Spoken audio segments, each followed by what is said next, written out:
mashida tuko nazo, shida za barabara, mahospitali, elimu, zote si vitu ilianza leo.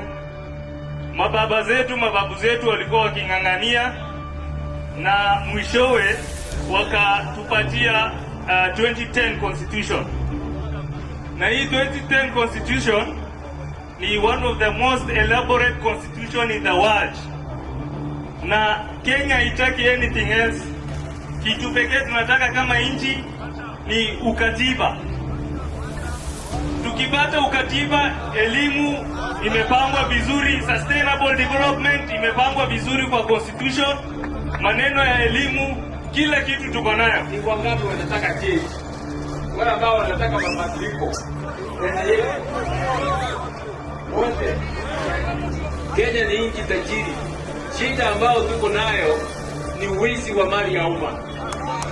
Ni wizi wa mali ya umma. Na hiyo ndio mimi nataka kusimamisha, na nikisimamisha hiyo Kenya itapona. Kenya itapona, tutakuwa na madawa hospitalini, watoto wataenda shule, barabara kama hizi zitatengenezwa. Ile pesa inakuja hata kwa county council, mimi nataka kuangalia kama hiyo pesa imetumika vizuri. Hawawezi kupewa pesa na waweke kwa mfuko yao. Lazima tuwachunguze, na wale ambao wanakula hiyo pesa, sisi tunaweka ndani. Tutaweka ndani. Awe ni nani, awe ni gavana, awe ni nani, tutaweka yeye ndani. Haki sawa, tunalijenga taifa kuwa bora.